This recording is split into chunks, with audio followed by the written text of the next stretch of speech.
Alright, what's up people? Welcome to a brand new video. It's about time I did my review for PGA Tour 2K25. It's been a long time coming. The game's been out for over a month now, so I know that I'm a little bit late with this, but I thought, you know, I wanted to really dive into all of the game modes. I wanted to play as much of this as possible. I've put in about, I think, 80 to 85 hours now of the game, so I think I have a good idea what I'm talking about. I wanted to see how the VC issue settled as well before fully diving into my review. So here we are, and we're gonna go through maybe like 10 different sections, every mode in the game, every kind of aspect of the game, and break it down and see what's good, what's not good, and if this game is worth playing. I do just some base level thoughts before we jump into the game. I do think this is, on a base level, one of the best golf games in a long time. I don't think I'd say it's the best golf game ever. I've seen people saying that out there. I don't think that, because I think nostalgia hits so hard with those early 2000 and like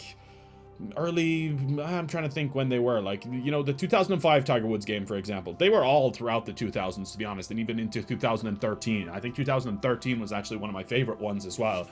But they just had so much content and they were just so much fun. But yeah, this is definitely, from what I've played so far, the 85 hours or so, is just a phenomenal golf game, and I'm really enjoying a lot of the aspects of it. There is places that can be improved for sure, and there is some stuff obviously that has left a sour taste in people's mouths with the VC issues and stuff that we'll dive into a little bit later. But we're gonna start with the gameplay, the Evo swing, the all-new Evo swing. I really love the Evo swing. Now, I know it's not for everyone with the kind of angled swing path, but to be honest, I've had more fun with this Evo swing than I have with any golf game in recent memory. Now, I just feel like it's much more, like, you really know when you've hit a bad shot. Like, you feel it, and I felt like with PGA Tour 2K23 and 2K21, I know it wasn't the same for everyone, but to me at least, the tempo just kind of felt random at times, and that was kind of what I struggled with a lot with those games. Like, the tempo to me, like, it would just go off and I just wouldn't be able to get it back. And that's not to say I'm consistently good in PGA Tour 2K25. It's still immensely challenging, and there's days where I feel like I can't swing the stick at all. And even in the middle of a round sometimes, when I'm playing ridiculously good, I'll start like closing the face, opening the face, and just completely lose my swing.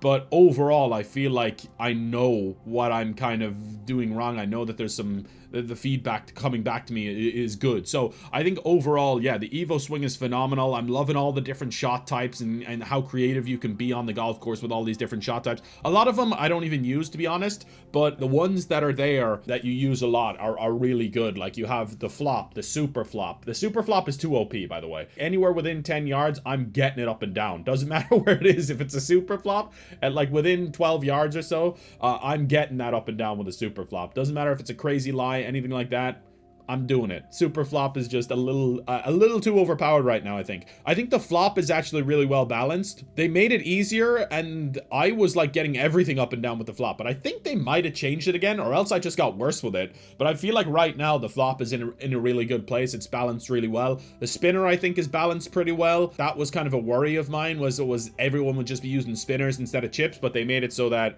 they're making changes that are good. Like, you know, they're listening to the community, and that's something that we haven't really seen as much from 2K in recent games, I'll say that much. Like, it seems much more like they're locked in this time around and they're listening to the community, you know? So that's great to see. They're making changes based on our feedback as well, which is awesome. But yeah, the spinner, I think is a really fun shot type. It's great, and I actually don't think it's too overpowered. The tie spinner, that's a little overpowered. That one, it's just too easy to get right, I feel like, you know? All you gotta do is, if you set the distance right, bang, Bob's your uncle, you'll get it to stop next to the pin every single time. So I do think that needs to be nerfed a little bit, especially because the boosts are on the clubhouse pass. I just think that's a little bit, you know, you can get the base level tie spinner for free, but the boosts to make it way better are on the clubhouse pass, and I don't really like that, to be honest. It's kind of behind the paywall then at that point, and to be honest, I generally don't end up using the tie spinner that much. There's not that many times where I'm like, this is completely necessary. If it's like a downhill chip or something, then tie spinner works out pretty well because it stops on a dime no matter what. But the gameplay overall, like, there's enough different shot types that you'll be using, like, multiple different shot types, like recovery, knockdown, choke tee shot, choked approach. Like, these are all shot types that I really like, you know? Even power drive, Now, there is ones that I don't care about, like the choked punch. Like, who cares about that, right? The lag putt, don't really care about that. Maybe if you struggle with the distance. I personally don't struggle with the distance with putting at all, because I feel like the putting overall is a lot easier in this game to manage distance, because you can just kind of move the marker, whereas you couldn't really do that in PGA Tour 2K23. You had to go based off feel and the vibration, whereas in this game it's more like you place your marker there, you bring it back on the Evo swing, and I feel like putting in this game overall is a lot more forgiving. Now, I know people are going to struggle with it. It's kind of more like putting in EA, you know, where I feel like it's much easier to get the distance right.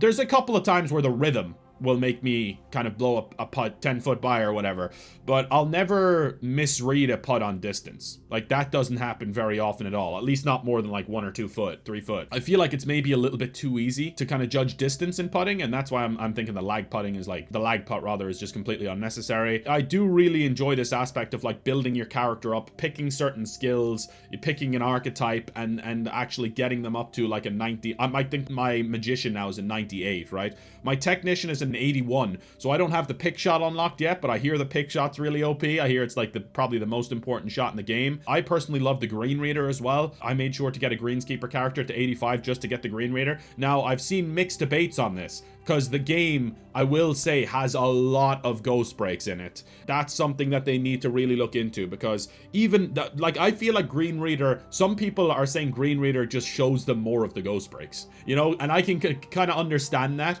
I think I putt better with green reader on. I've seen a lot of people saying they putt better with it off. I think they definitely need to look into the green grids, because a lot of them, I feel like there's like multiple lines breaking and it just doesn't break sometimes, or it breaks the opposite way of the way it's saying. Like, that this happens a lot, honestly. I heard it was something to do with the way that they do the green grids in this game compared to the other games, but I'm not exactly sure. Overall, yeah, I think Evo Swing and the shot types around it and stuff are really, really good. Evo Swing is a good challenge. I feel like Pro, Master, Legend, there's enough change there in the difficulties that it is really, really good. Like, I think Master right now is very well balanced. I feel like Pro is even like a decent challenge, but still quite forgiving. I haven't really played Legend too much. In the demo, I felt like Master and Pro were like almost the same, but I think that was more of a demo thing than in the full game, because when I started playing the full game, you can definitely see the difference. I actually find that I play better on Master sometimes. I think it's probably just more mental that I'm locked in, and I find that I play better on Master. I don't think that that's kind of representative of everyone, you know. I think a lot of people are struggling with the jump from Pro to Master. Overall, yeah, like I said, Evo Swing is awesome in my opinion, and I love the way that it's kind of reset the field as well. The best players are still the best players,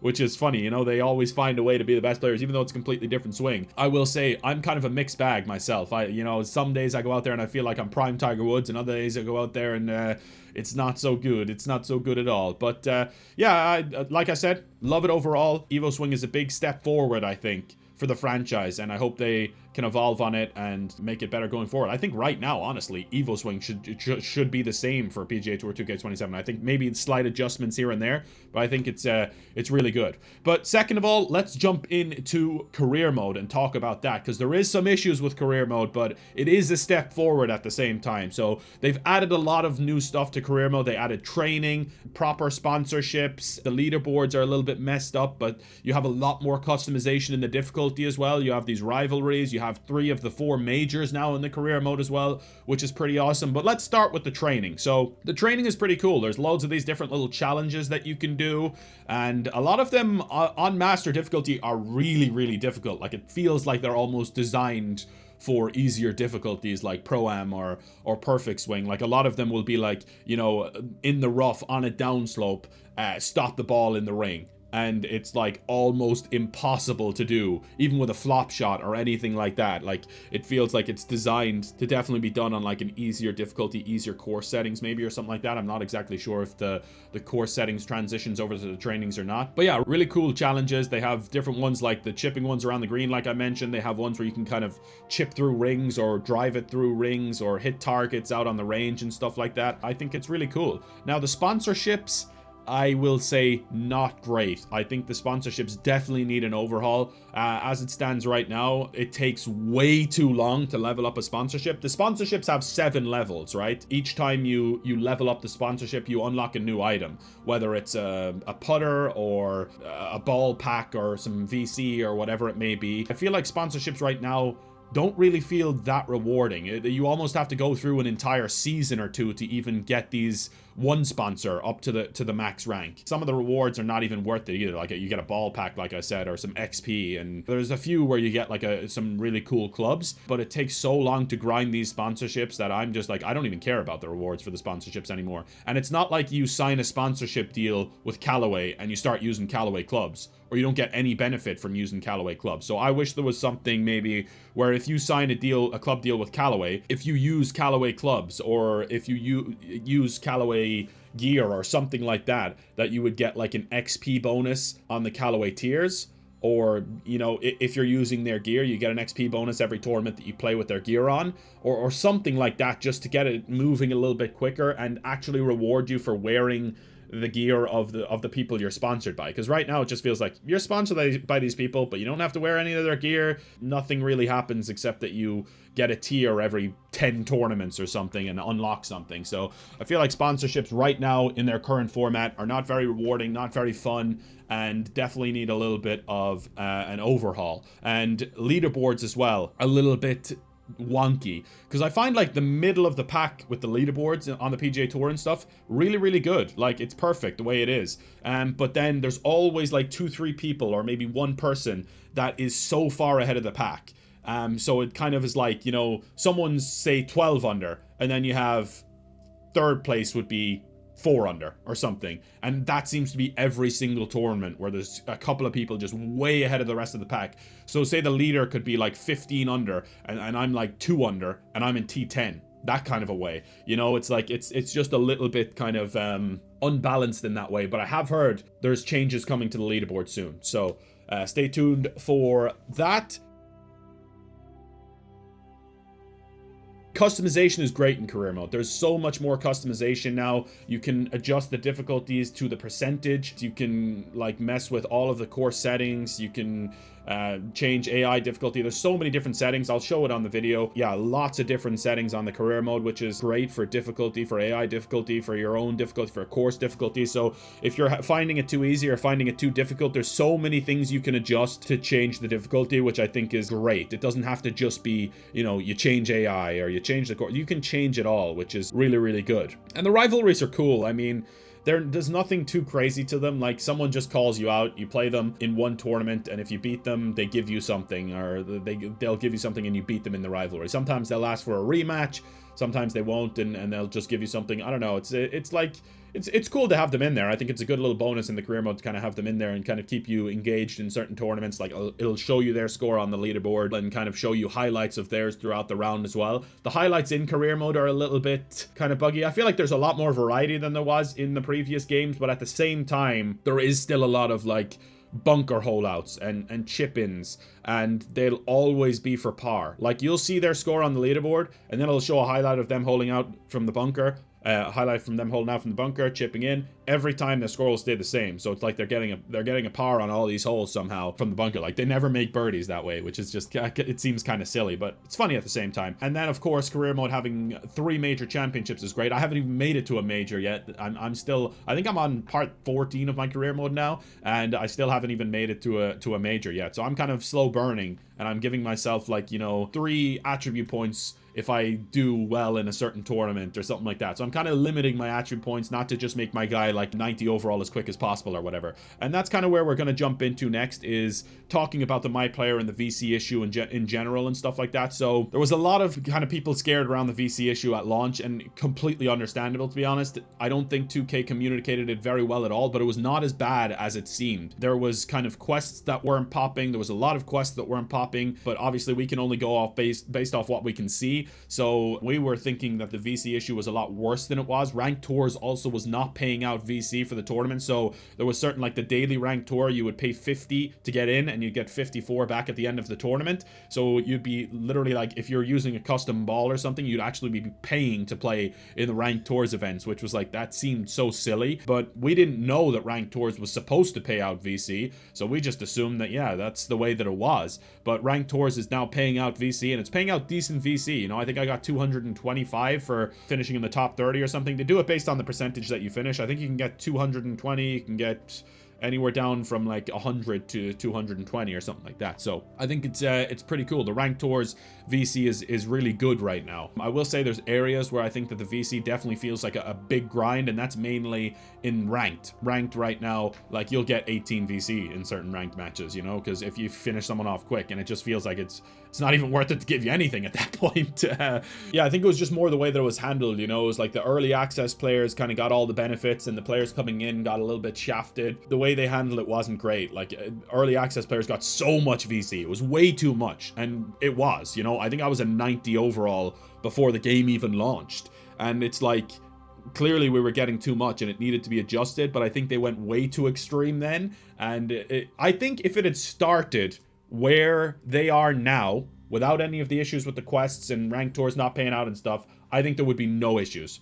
There would be no issues, because I do think it's actually a decent grind right now to get your character up into the 90s. Like, it's decent. Sometimes you're short on VC, but I don't find myself even now ever in a point where I'm like really like struggling for VC. Maybe if you're leveling up multiple characters and doing respecs and stuff, then you would definitely be struggling. But I haven't bought any VC at all. And I have a 98 overall, I have an 85 overall, and I have a 81 overall. Now, granted, I did play the game in early access. A lot of my kind of stuff was done in early access, but I haven't struggled with VC since then either. I don't think it's that much of an issue right now. I just feel like there's a lot of players that are kind of behind because of this. You know, there's a lot of players that bought the game. They didn't buy it in early access, basically. You know, they bought it on launch, and they have characters in the high 80s maybe, whereas other people already have like multiple 99 characters, and TGC tours will be starting up soon, you know, and they're playing ranked at a deficit already. So it kind of more feels like in that way that it's a little bit scummy.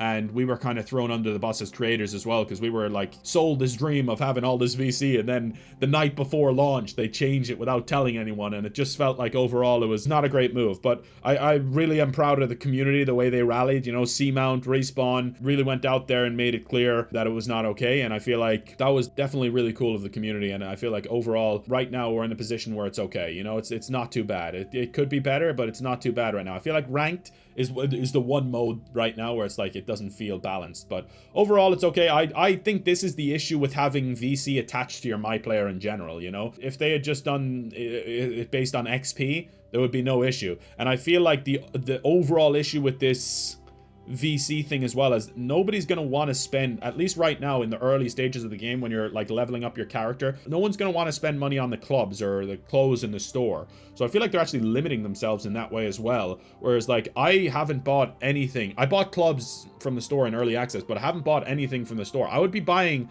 more stuff for sure from the store, PGA Tour Superstore, which by the way, the options aren't great right now. They definitely need to improve the options in the Superstore and stuff, but I would be buying more stuff and be inclined to buy more stuff if we kind of had more VC at our disposal that we didn't need to spend on leveling up our characters. And that will be the case when we have our characters fully leveled up and stuff like that, and we have leftover VC. But obviously they want to kind of, they want to coerce you into buying VC. You know, this is not like a game that's incredibly popular and has loads and loads of sales, so they are kind of needing to get people to buy microtransactions or whatever. But I just feel like they're actually kind of limiting themselves in that way as well. But enough on the VC issue. I think we've covered that extensively now, and I personally think right now we're in a position where it's not that big of a deal anymore. And going forward, once the guys from launch catch up to the early access guys, then there's going to be no issue at all. Of course, that's kind of the issue right now. But let's go onwards and upwards, talk about the MyPlayer, the attribute system and stuff like that, and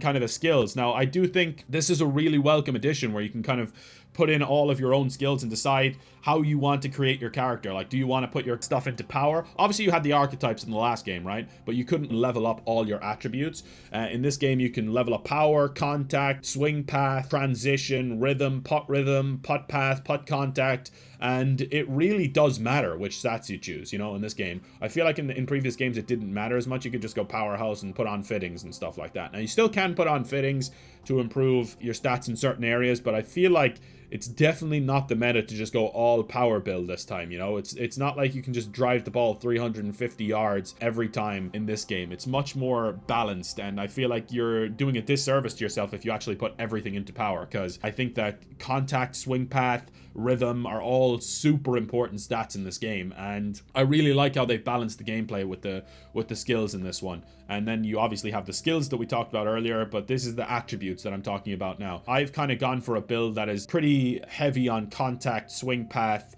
rhythm, and I don't really buy too much into correction or transition because I don't feel they're necessary. And I put a decent amount into power, but I more put my fittings for the driver into power, and everything else I kind of like irons, woods, I put more on contact, because that's contact and swing path, because that's more important. That's like the back and the forward, right? And I feel like them being more forgiving in this game is super important, because you'll see like how small the thing gets, and if you're even slightly off on master, if you don't have a lot of swing path or contact, it's punishing. Yeah, I really like the attribute system in this game. There's different ways to play the game for sure, but I feel like those ones that I mentioned are definitely like the most important ones, like universally. So we'll see if that becomes like a big meta thing, you know? All right, now we're going to talk about the society. The online societies have been definitely improved. There's some stuff that's kind of been left out, but definitely mostly improved. Like you can have mods that can delete messages now or ban people, and you can search for players and ban people. In the last game, you would have to literally go through your entire roster to find someone to ban someone. I've seen people complaining though that you can't actually check like full field lists and stuff like that while the tournament is in progress. So I think that's definitely something they need to look into. But overall, yeah, societies are great, and they're cross-platform now, which is absolutely hallelujah. You don't have to have 3 different societies to cater to 3 different platforms. You can just have one big society with everyone in it, and I think that's awesome. Now the leaderboards, it will only show PlayStation players if you're on PlayStation while you're kind of going through that leaderboard. So I kind of wish it was a little bit more like you could see everyone in the leaderboard. It will show everyone in the leaderboard at the end of the round when you're finished, but I wish you kind of knew who you were chasing throughout the round as well when it would show you those leaderboards. So maybe there's a way they can do that, maybe not, but it would be cool if that would be something they could look into, definitely. All right, let's talk about one of the biggest new mode additions. It's ranked tours. I mentioned this earlier with the rewards and stuff, but I love ranked tours. It's really great. They have daily and weekly tournaments on every difficulty. It's basically their version of TGC tours. You know, you have a rank for it as well. I think I'm currently at birdie 2. It's like bogey 3 up to condor, I think. So they have bogey 3, 2, 1, par, birdie, eagle, albatross, and then condor. And I think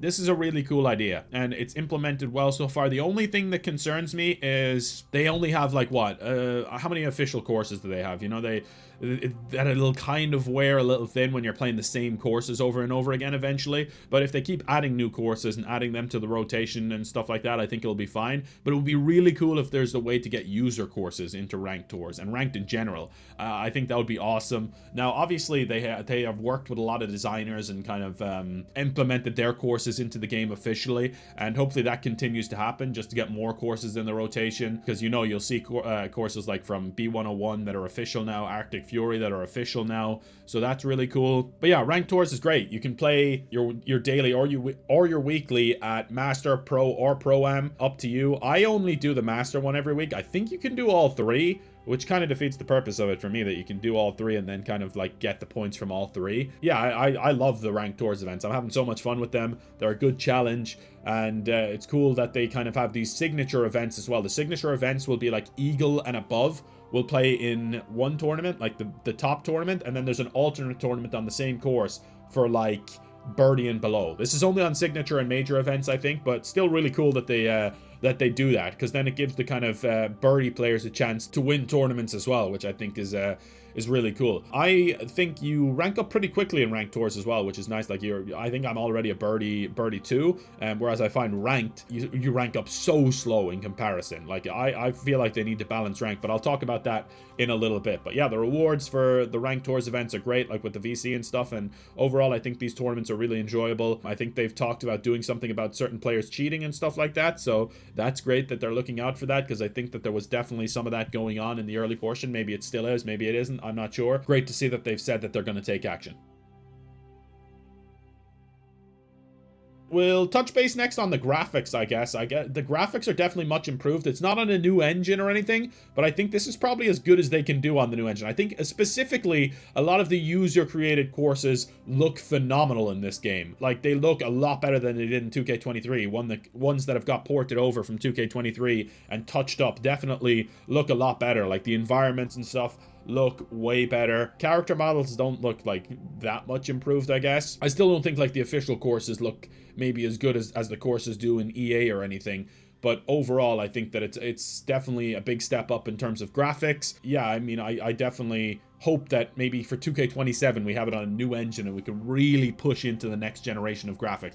And I think that a big part of why this game looks so much better than 2K23 is that it's next gen only now. You know, you have Xbox Series X, PS5, and PC, and that will continue to get even better now as the consoles progress. I'm playing on PS5 Pro. I don't think there's like a specific upgrade for PS5 Pro on this game. I asked about it and there was nothing, I don't think. So that's a shame, but maybe in the future they'll have a PS5 Pro patch or something. And yeah, for the first 2 weeks of launch, I was suffering a lot of like stuttering and screen tearing, but they've pretty much fixed that now. I don't notice it at all when I play anymore, which is nice. It seems like they've completely wiped that out of the game. It was a huge issue for me, and I saw people complaining about it, me talking about it, but I think you don't even notice it as much when you're watching on YouTube. I would see it a lot more when I was actually like playing the game on my own monitor than when I'd look at the video on YouTube or whatever. So yeah, I'm really glad that they fixed that and we're so quick about that. I will say though, still, it was the same on launch of 2K23. It feels like there's almost like this kind of,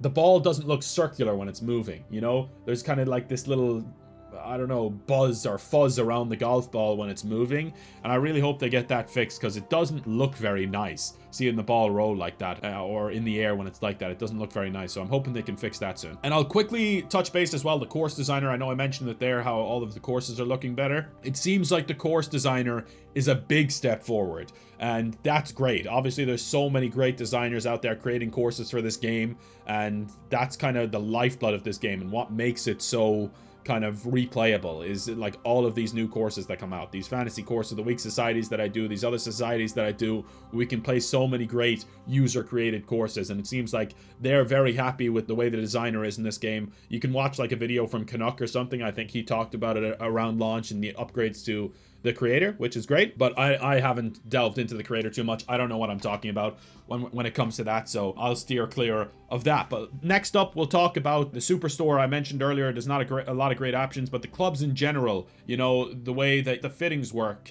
I think you really need to pick a set of clubs and stick with them, unless you're going to use like level up tokens and evo tools or whatever to upgrade your clubs immediately. But I feel like you need to just stick with whatever clubs. Like find a set of irons that you like and use them, find a set of wedges that you like and use them, because if you're switching clubs constantly, you're not able to have the fittings on the clubs, because they'll just get deleted when you switch clubs, you know, and you'll lose all of your fittings. If you upgrade your club, you lose all of your fittings. Right now it feels like the way that I did it is I just got all of my I got all the clubs I wanted, upgraded them to the max, used as little evo tools as possible, because I just kind of went, I leveled them up, upgraded them, leveled them up, upgraded them, and then they're the max, and then you can put on the fittings, because I know that I'm not going to be changing my clubs very often. Like I changed my wedges recently because I got some really nice new wedges, but it's such a grind to get back to where you were and get those fittings on, so that is kind of a problem. I feel like right now is like enticing me to buy new clubs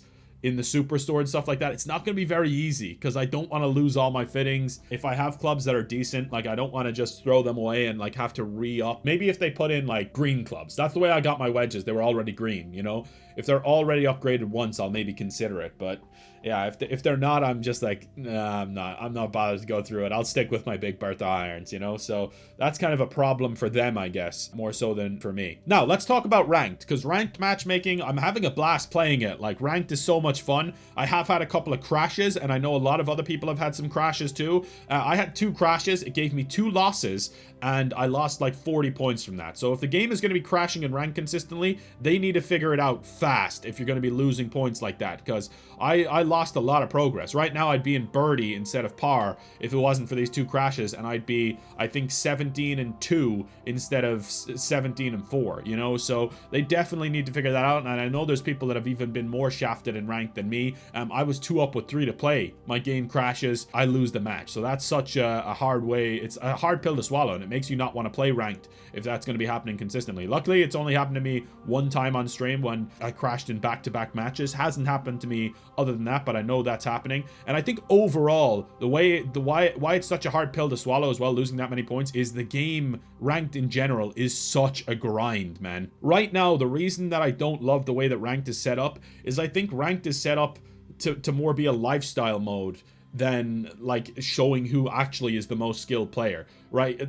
There's a player up, like I looked at the top of the leaderboard, right? There's a guy up there and he has 200 wins and 100 losses, right? He has 200 wins, 100 losses, and he's up there in the top 10 players in the world. And then there's guys behind him that have like, say, 150 wins and then only 50 losses, right? Like way less losses, but they also haven't played as much. It seems like ranked is more like you play a lot, you'll go up. It's not like you win more than you lose, you'll go up. It's like it's based on how much you play, it feels like overall. Like I think they need to balance it in a way where you don't just go to the top for playing in a inordinate amount of the game. You know, you don't just go up to the top for playing 300 matches, because a lot of people don't want to only play ranked. It seems like ranked right now is a lifestyle mode. Like you will only get to the top of ranked if that's the only mode you play. Like there's certain players up at the top that have fucking 1,000 matches. Where do you find the time, man? They must not do anything else except play ranked. And that's not the way I want to play the game personally. So right now I think I have 19 ranked matches. As I said, I'm 17-4 and I'm still in par. Like and I should be 17-2. I feel like that kind of win-loss ratio should have me higher up, right? And like I can win 5 matches in a row and go up 1 rank. Like they definitely need to balance it in a way where it's more kind of based on your skill than how much you play the game. That's my personal opinion on ranked. I love how it feels. I feel like there could be more course rotation maybe, but I do love playing ranked. It's a lot of fun and it's intense, and when you get a good ranked opponent, there's nothing better than kind of coming down the stretch and winning a playoff or something like that. Like I definitely love the mode, but I definitely think that the leaderboards in ranked needs to be adjusted ASAP. I am back the next day actually quickly as well to add one more point about ranked that I forgot to mention. There is quite a big scoring bug. Now there was an update yesterday. I don't know if this update fixed the scoring bug or not. I'm hoping that it did.